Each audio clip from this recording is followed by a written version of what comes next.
América Latina é pobre porque é rica. Sou estranho, né? Quase um enigma.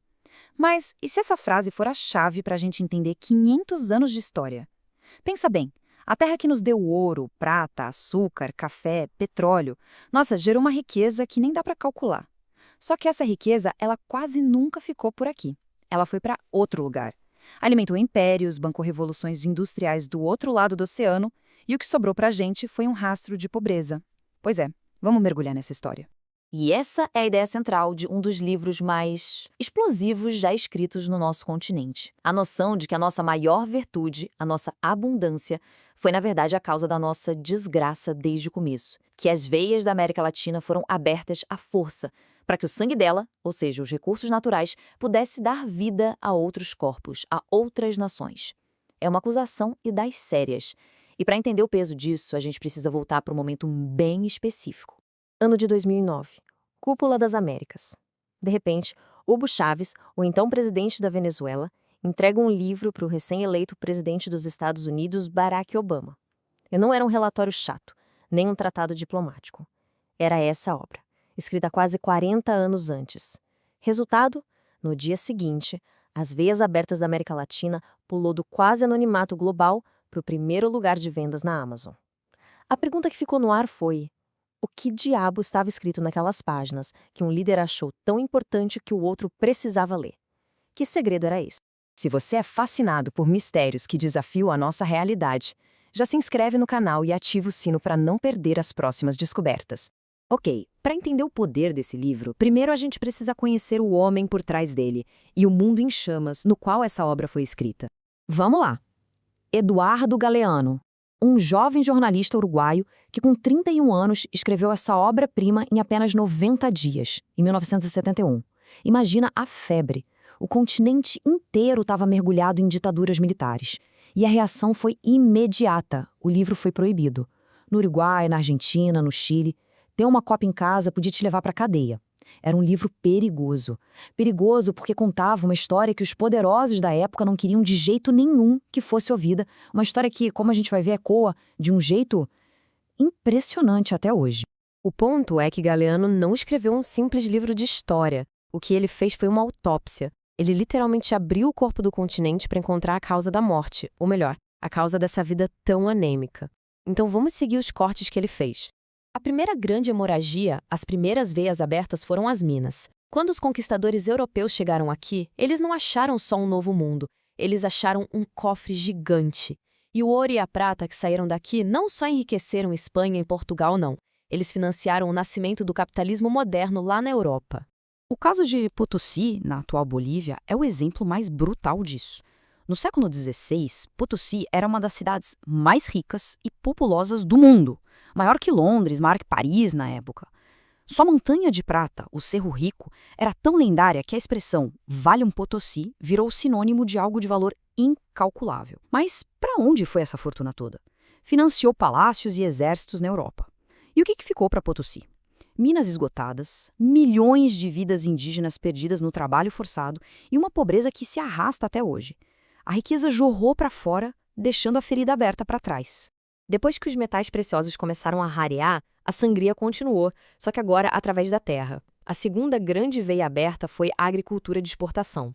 E Galeano descreve isso como uma sucessão de reinados. Primeiro veio o rei açúcar, depois o rei café, o rei borracha, a rainha banana. Cada um deles era um monarca absoluto que mandava e desmandava e no processo devastava regiões inteiras. E o mecanismo era sempre o mesmo, um ciclo vicioso que se repetiu no continente todo. Começava assim, um produto ficava super valioso no mercado mundial, aí toda a terra, toda a mão de obra era dedicada só àquilo. O Nordeste brasileiro, por exemplo, virou o maior produtor de açúcar do mundo, mas tinha que importar a comida que botava no prato. As economias locais ficaram viciadas, reféns dos preços que eram decididos em Londres ou em Nova York. E aí, quando o preço caía ou a terra se esgotava, o que sobrava? Um deserto econômico e social. Era uma prisão disfarçada de plantação. Mas o Galeano vai além de só contar os fatos. Ele disseca o sistema, sabe? Aquele mecanismo invisível que garante que a história se repita de novo e de novo. E aqui está o ponto central para entender a teoria por trás de toda essa tragédia. Essa frase, nossa, ela resume tudo. Para ele, a pobreza da América Latina não é um acidente, nem um fracasso nosso, é um projeto. Pensa num grande tabuleiro de economia global. Desde o início ficou definido que umas nações iam produzir a matéria-prima, a riqueza bruta, e outras iam transformar isso em capital, em poder. E adivinha em qual grupo a gente ficou? Pois é, nós nos especializamos em perder. E aqui vem a ideia mais radical do livro. O subdesenvolvimento não é uma fase, não é uma etapa que a gente vai superar com o tempo. É uma função dentro do sistema mundial. Ou seja, a nossa pobreza não é um atraso, é um motor da riqueza dos outros. O bem-estar das grandes potências precisava, e segundo ele ainda precisa, da miséria das suas periferias. Não é um defeito no sistema, é o sistema funcionando como foi projetado. É exatamente nesse ponto que a autópsia histórica que o Galeano fez se transforma num espelho assustador. Porque, lembre-se, ele escreveu isso lá em 1971. E o que ele descreveu, bom, nunca parou de acontecer. É só fazer uma atualização. Troca ouro e prata por petróleo e lítio, o tal ouro branco das baterias de celular. Troca o açúcar pela soja transgênica que avança sobre as florestas. A United Fruit Company, que era tão poderosa que derrubava governos, hoje a gente tem corporações multinacionais gigantescas. E os impérios coloniais foram substituídos por instituições financeiras como o FMI e o Banco Mundial, que ditam as regras da economia através da dívida. O mecanismo não mudou, só mudaram os logotipos. As veias continuam abertas. É por isso que este livro foi e continua a ser tão perigoso. Ele não só diagnostica uma doença antiga, ele afirma que a doença é crônica e que os médicos muitas vezes fazem parte do problema. O legado dele é a prova do seu poder. Foi uma obra criminalizada por regimes que precisavam do silêncio para poder operar. Virou uma espécie de bíblia para gerações de estudantes e ativistas. E décadas depois, um gesto simples fez o livro explodir em vendas no mundo todo, provando que ele continuava mais relevante do que nunca. Anos depois, em 2014, o próprio Galeano fez uma autocrítica. Ele disse que, quando escreveu o livro, ele não tinha a formação em economia que gostaria e que achava a prosa daquele texto muito pesada, muito dura.